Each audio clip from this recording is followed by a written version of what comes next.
और अब लौटते हैं डिबेट पर। प्रधानमंत्री मोदी ने आज 51,000 से ज्यादा युवाओं को सरकारी नौकरी की नियुक्ति पत्र सौंपकर हजारों परिवारों को खुशियों की चाबी थमा दी। 3 साल से भी कम समय में मोदी सरकार ने 10 लाख से ज्यादा युवाओं को सरकारी नौकरी दी। अब यह नौकरी ऐसी है जिसका सपना हर राज्य के युवा देखते थे। वीडियो कॉन्फ्रेंसिंग के जरिए प्रधानमंत्री मोदी ने कहा कि अब ये नौजवान राष्ट्र निर्माण में बड़ी भूमिका निभा रहे हैं। रेलवे से लेकर डाक विभाग तक सरकारी नौकरी पा चुके ये युवा, पीएम मोदी का बड़ा संदेश इनको मिला।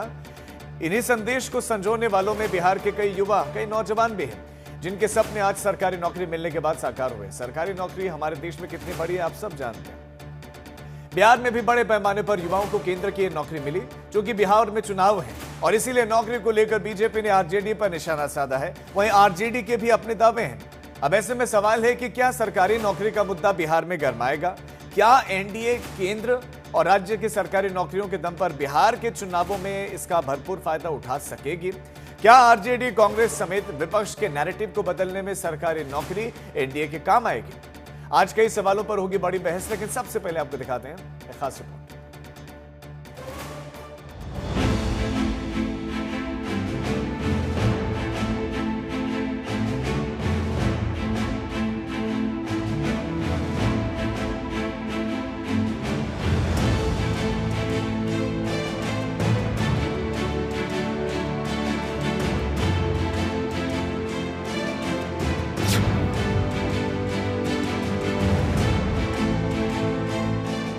ये सिर्फ नियुक्ति पत्र नहीं, बल्कि सपनों के साकार होने का पत्र है, जिनमें हजारों युवक के भविष्य का ठप्पा लगा है, हजारों माता पिता की आंखों की चमक है, परिवार की पूंजी है, समाज का आईना है।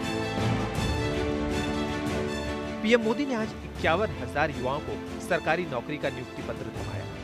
वीडियो कॉन्फ्रेंसिंग के जरिए बताया कि इसके क्या मायने हैं और उनकी सरकार की प्राथमिकता क्या है। हमारी पहचान भी है, बिना पर्ची बिना खर्ची। आज 51,000 से अधिक युवाओं को नियुक्ति पत्र दिए गए हैं। ऐसे रोजगार मेलों के माध्यम से अब तक लाखों नौजवानों को भारत सरकार में परमानेंट जॉब मिल चुकी है। मोदी सरकार ने 22 अक्टूबर 2022 को रोजगार मेले के पहले फेज की शुरुआत की थी। इसके बाद आज वाले रोजगार मेले को मिलाकर अब तक 16 रोजगार मेले लग चुके हैं। कुल मिलाकर अब तक करीब 10 लाख अभ्यर्थियों को केंद्र की तरफ से सरकारी नौकरी मिल चुकी है। अब ये नौजवान राष्ट्र निर्माण में बड़ी भूमिका निभा रहे हैं। आज भी आप में से कई ने भारतीय रेल में अपने दायित्वों की शुरुआत की है। कई साथी अब देश की सुरक्षा के भी प्रहरी बनेंगे। डाक विभाग में नियुक्त हुए साथी गांव-गांव सरकार की सुविधाओं को पहुंचाएंगे। इस बार रोजगार मेले का आयोजन ऐसे समय में किया गया जब बिहार में चुनाव को लेकर जुबानी जंग तेज है, क्योंकि साल के आखिर में बिहार विधानसभा के चुनाव होने हैं। बिहार को लेकर रोजगार मेले की शुरुआत में केंद्रीय मंत्री जितेंद्र सिंह ने अपनी मंशा भी जताई।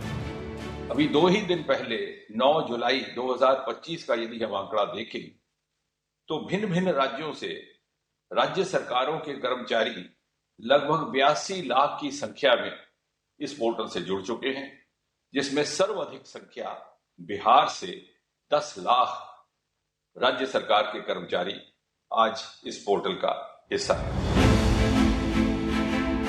बिहार सरकार की पारदर्शिता का फायदा बिहार के नौजवानों को सीधा मिल रहा है।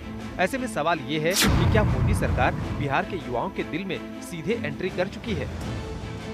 देश के लोगों बिहार में नौकरी सिर्फ करियर नहीं, राजनीति की करेंसी है। हर नौकरी हर युवा वोटर के साथ साथ उन परिवारों को भी छूती है जिनकी ख्वाहिश है कि उनके घर के बेटे को सरकारी नौकरी मिल जाए।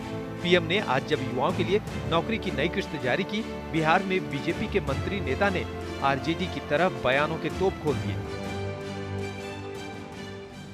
एक तरफ एनडीए की सरकार, माननीय प्रधानमंत्री जी हो या माननीय मुख्यमंत्री जी हो, नौकरी बांटते हैं, रोजगार बांटते हैं, युवाओं के भविष्य के लिए काम करते हैं। दूसरी तरफ आरजेडी के लोग युवाओं को हम समझते हैं कि कट्टा पकड़ाते हैं, शराब की बोतल पकड़ाते हैं, नशा में झोंकते हैं, गलत काम करने के लिए प्रेरित करते हैं और कहीं न कहीं सरकार को बदनाम करने में हमेशा दिमाग लगाते रहते हैं। ये लोग सिर्फ और सिर्फ अफवाह फैलाने में लगे रहते हैं कि ये नहीं है, वो नहीं है। जंगल राज वाले पुनः कोशिश कर रहे हैं कि हमको सत्ता में आने का मौका मिले। दिन में सपना देखते हैं, तरह तरह का प्रलोभन देने का काम करते हैं। श्री तेजस्वी यादव जी बड़ बोले नेता हैं। उनको नौकरी रोजगार से कोई मतलब नहीं है, परिवार वाले लोग हैं। वो परिवार और कुर्सी के लिए जीते मरते हैं। माननीय यशस्वी प्रधानमंत्री जी पूरे देश के हर एक हाथ को काम और हर एक खेत के पानी के सिद्धांतों पर चलते हैं। उसी तरह से बिहार में श्री नीतीश कुमार जी आज रोजगार और नौकरी की झड़ी लगा दिए हैं। रोज नए नए अवसर प्रदान कर रहे हैं जो हमारे के यहाँ नौजवान हैं उनको रोजगार देने के लिए। बिहार चुनाव में पहली बार नौकरी और रोजगार 2020 में मुद्दा बना था। आरजेडी नेता तेजस्वी यादव ने युवाओं को लुभाने के लिए सबसे बड़ा वादा किया। हर रैली में 10 लाख युवाओं को नौकरी देने का वादा किया। तेजस्वी यादव का दावा है कि उनके 17 महीने के कार्यकाल में, यानी जब उनका गठबंधन नीतीश के साथ था, जब वो उप मुख्यमंत्री थे, उन्होंने 5 लाख से ज्यादा सरकारी नौकरियां दी। आज अगर आदरणीय प्रधानमंत्री मोदी जी को भी नौकरी रोजगार की बात करनी पड़ रही है, बांटनी पड़ रही है, तो ये देन है तेजस्वी यादव जी का।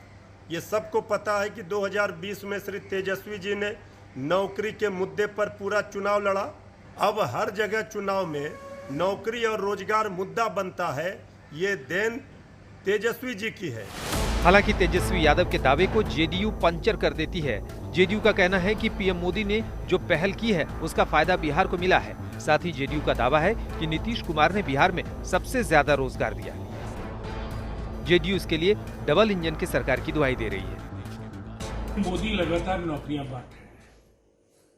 दूसरी तरफ बिहार के सीएम श्री नीतीश कुमार जी एक कीर्तिमान बनाने का कार्य कर रहे हैं। 12 लाख नौकरियां, 38 लाख रोजगार, और ये काम उन्होंने अद्भुत संकल्प शक्ति के साथ किया है।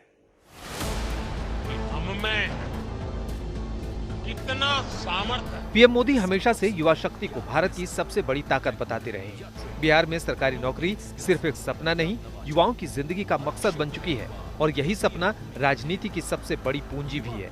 असली परीक्षा इसमें है कि जब ये नौकरी बिहार के दरभंगा, गया, सासाराम और कटिहार समेत दूसरे शहरों तक पहुंचती है तो वहां के युवा क्या सोचते हैं, ये ज्यादा महत्वपूर्ण है।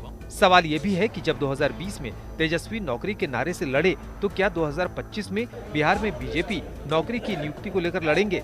लेकिन इससे भी बड़ा सवाल कि क्या बिहार का युवा नौकरी पर वोट देगा या फिर जाति पाति के मकड़जाल वाले बंधन में फिर घिर जाएगा। सहरसा से धीरज सिंह, पटना से रोहित कुमार सिंह के साथ आज तक ब्यूरो।